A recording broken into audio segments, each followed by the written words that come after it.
Hello friends, welcome to my channel. ಈ ದಿನ ನಾನು ಒಂದು ಸಿಂಪಲ್ ಆಗಿರೋ ಸ್ಲೀವ್ಸ್ ಡಿಸೈನ್ ನಿಮ್ಮ ಜೊತೆ ಶೇರ್ ಮಾಡ್ತಾ ಇದ್ದೀನಿ.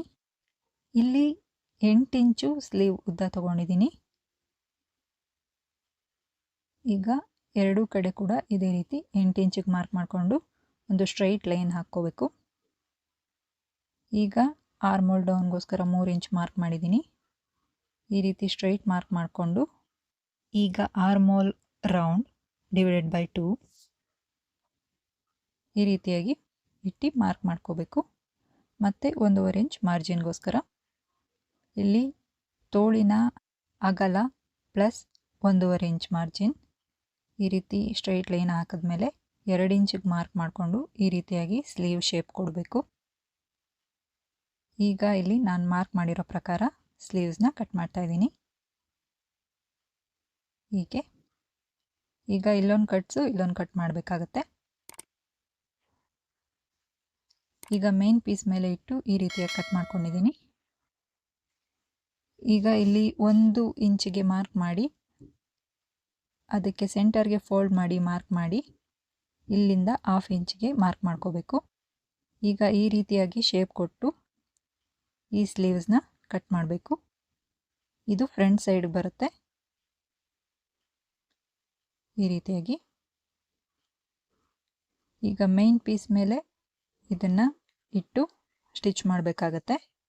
ಮೇನ್ ಪೀಸ್ನ ಸೀದಾ ಇಟ್ಕೊಂಡು ಈ ರೀತಿಯಾಗಿ 1/2 ಇಂಚ್ ಅಷ್ಟು ಮಾರ್ಜಿನ್ ಬಿಟ್ಟು ಸ್ಟಿಚ್ ಮಾಡ್ತಾ ಇದ್ದೀನಿ. ಸ್ಟಿಚ್ ಮಾಡಿದಾದ್ಮೇಲೆ ಎಕ್ಸ್ಟ್ರಾ ಇರೋ ಪೀಸ್ನೆಲ್ಲ ಕಟ್ ಮಾಡಿ ತೆಗಿಬೇಕು. ಈಗ ಇಲ್ಲಿ ನಾನು ಲೈನಿಂಗ್ ಮೇಲೆ ಸ್ಟಿಚ್ ಮಾಡ್ತಾ ಇದ್ದೀನಿ. ಈ ರೀತಿ ಈಗ ಲೈನಿಂಗ್ ಪೀಸ್ನ ಬ್ಯಾಕ್ ಸೈಡ್ಗೆ ಟರ್ನ್ ಮಾಡಿ ಈ ರೀತಿಯಾಗಿ ಮೇನ್ ಪೀಸ್ ಮೇಲೆ ಬರೋ ಹಾಗೆ ಸ್ಟಿಚ್ ಮಾಡ್ತಾ ಇದ್ದೀನಿ. ಈಗ ಕಾರ್ನರ್ ಸ್ಟಿಚ್ ಮಾಡಬೇಕು. ಈ ಸ್ಲೀವ್ಸ್ನ ಮೇನ್ ಪೀಸ್ ಜೊತೆ ಲೈನಿಂಗ್ ಪೀಸ್ನ ಜಾಯಿಂಟ್ ಮಾಡ್ಕೋಬೇಕು. ಈ ರೀತಿಯಾಗಿ ಜಾಯಿಂಟ್ ಮಾಡಿದಾದ್ಮೇಲೆ ಎಕ್ಸ್ಟ್ರಾ ಇರೋ ಪೀಸ್ನೆಲ್ಲ ಕಟ್ ಮಾಡಿ ತೆಗಿಬೇಕು.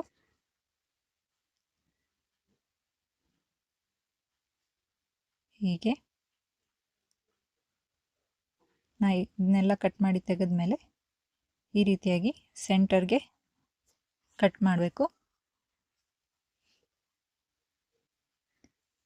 ಈಗ ನಾನು ಇಲ್ಲಿ ಒಂದು ಸ್ಕೇಲ್ ತಗೊಂಡು ಈ ರೀತಿಯಾಗಿ ಡ್ರಾ ಮಾಡ್ತಾ ಇದ್ದೀನಿ. ಸ್ಕೇಲ್ ಎಷ್ಟಾಗಲ ಇದೆ ಅಷ್ಟಾಗಲ ಮಾರ್ಕ್ ಮಾಡ್ತಾ ಇದ್ದೀನಿ.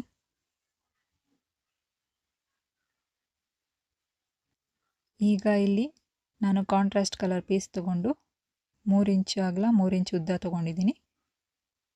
ಈ ರೀತಿಯಾಗಿ ಫೋಲ್ಡ್ ಮಾಡ್ತಾ ಇದ್ದೀನಿ. ಈ ರೀತಿಯಾಗಿ ಫೋಲ್ಡ್ ಮಾಡಿದ್ಮೇಲೆ ಸ್ಟಿಚ್ ಮಾಡಬೇಕು. ಇಲ್ಲಿ ನೋಡಿ ಈ ರೀತಿ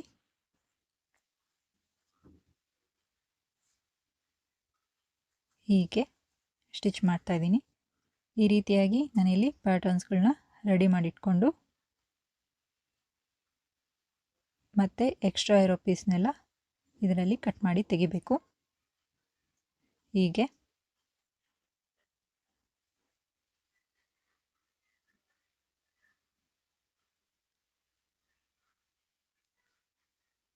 ಈ ರೀತಿಯಾಗಿ ಎಲ್ಲ ಕಟ್ ಮಾಡಿ ಇಟ್ಕೊಂಡಿದ್ದೀನಿ. ಮತ್ತು ಇಲ್ಲಿ ನಾನು ಈ ಪ್ಯಾಟರ್ನ್ನ ಸ್ಲೀವ್ಸ್ ಮೇಲೆ ಇಟ್ಟು ಈ ರೀತಿಯಾಗಿ ಸ್ಟಿಚ್ ಮಾಡ್ತಾ ಇದ್ದೀನಿ. ನೀಟಾಗಿ ಒಂದ್ರ ಪಕ್ಕ ಒಂದಿಟ್ಟು ಈ ರೀತಿಯಾಗಿ ಅಡ್ಜಸ್ಟ್ ಮಾಡಿ ಸ್ಟಿಚ್ ಮಾಡಬೇಕು.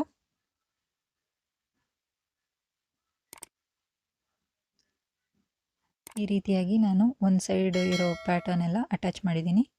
ಮತ್ತು ಈಗ ಮತ್ತೊಂದು ಸೈಡ್ ಕೂಡ ಇದೇ ರೀತಿ ಪ್ಯಾಟರ್ನ್ ಇಟ್ಟು ಸ್ಟಿಚ್ ಮಾಡಬೇಕು. ನೋಡಿ ಈ ರೀತಿ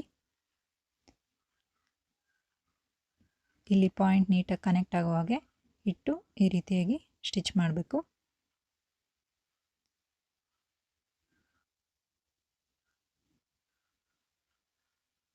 ಇಲ್ಲಿ ನೋಡಿ ಹೀಗೆ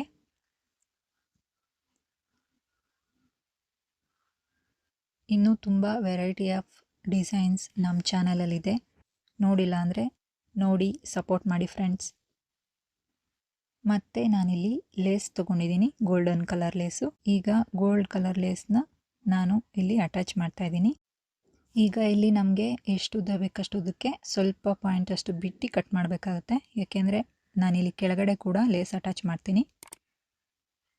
ಹೀಗೆ ಎಕ್ಸ್ಟ್ರಾ ಇರೋ ಥ್ರೆಡ್ ಎಲ್ಲ ಕಟ್ ಮಾಡ್ಕೋಬೇಕು ನೀಟಾಗಿ.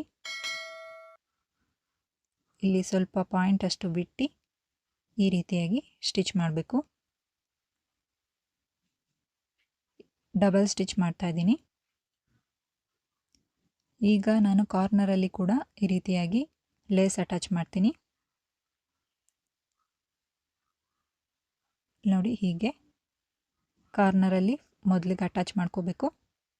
ಈ ರೀತಿ ಫಿನಿಶಿಂಗ್ ಕೊಟ್ಟು ನೀಟಾಗಿ ಈ ರೀತಿಯಾಗಿ ಕಟ್ ಮಾಡಿಕೊಂಡು ಸ್ಟಿಚ್ ಮಾಡಬೇಕು. ಈಗ ಮತ್ತೊಂದು ಸೈಡ್ ಕೂಡ ಸ್ಟಿಚ್ ಮಾಡ್ತಾ ಇದ್ದೀನಿ. ಇಲ್ಲಿ ನೋಡಿ, ಈ ರೀತಿ ಎಕ್ಸ್ಟ್ರಾ ಇರೋ ಲೇಸ್ ಎಲ್ಲ ಕಟ್ ಮಾಡಿ ತೆಗಿಬೇಕು. ಈಗ ನಾನು ಇದಕ್ಕೆ ಗೋಲ್ಡನ್ ಕಲರ್ ಬೀಡ್ಸ್ನ ಅಟ್ಯಾಚ್ ಮಾಡ್ತೀನಿ. ಫಸ್ಟ್ ಇಲ್ಲಿ ನಾನು ಸೂಜಿ ದಾರ ತಗೊಂಡು ಈ ರೀತಿಯಾಗಿ ಇದನ್ನು ಮೊದಲಿಗೆ ಅಟ್ಯಾಚ್ ಮಾಡ್ತಾ ಇದ್ದೀನಿ. ಆ ಕೊನೆ ಎರಡು ಸೇರಿಸಿ ಈ ರೀತಿ ಸ್ಟಿಚ್ ಮಾಡ್ಕೋಬೇಕು. ಇಲ್ಲಿ ನಾನು ಗೋಲ್ಡನ್ ಕಲರ್ ಬೀಡ್ಸ್ಗಳು ತೊಗೊಂಡಿದ್ದೀನಿ. 2 ಬೀಡ್ಸ್ ತೊಗೊಂಡು ಒಂದು ಸೈಡ್ಗೆ ಅಟ್ಯಾಚ್ ಮಾಡ್ತಾ ಇದ್ದೀನಿ. ಈ ರೀತಿ ನೋಡಿ, ಹೀಗೆ ನೀಟಾಗಿ ಫಿಕ್ಸ್ ಮಾಡಬೇಕು.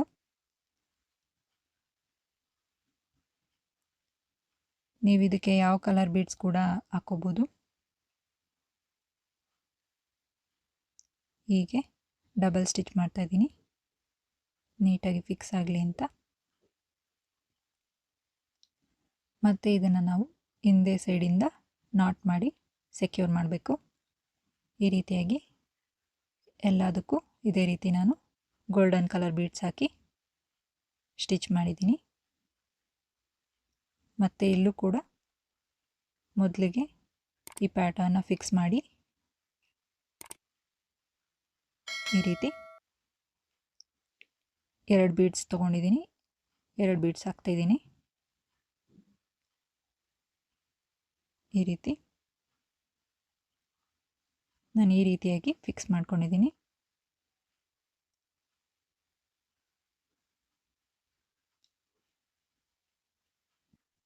ರೀತಿ ನಾನೆಲ್ಲ ಪ್ಯಾಟರ್ನ್ಗೂ ಕೂಡ ಗೋಲ್ಡ್ ಬೀಡ್ಸ್ ಅಟ್ಯಾಚ್ ಮಾಡಿದ್ದೀನಿ. ಇದು ನೋಡೋದಕ್ಕೆ ಈ ರೀತಿಯಾಗಿ ಕಾಣಿಸ್ತಿದೆ. ಈಗ ನಮ್ಮ ಸ್ಲೀವ್ ಈ ರೀತಿಯಾಗಿ ರೆಡಿಯಾಗಿದೆ. ಈ ದಿನದ ಡಿಸೈನ್ ಹೇಗಿದೆ ಅಂತ ಕಮೆಂಟ್ ಮಾಡಿ ಹೇಳಿ. ವಿಡಿಯೋ ಲೈಕ್ ಶೇರ್ ಮಾಡಿ, ಚಾನಲ್ನ ಸಬ್ಸ್ಕ್ರೈಬ್ ಮಾಡೋದು ಮರಿಬೇಡಿ. ಧನ್ಯವಾದ.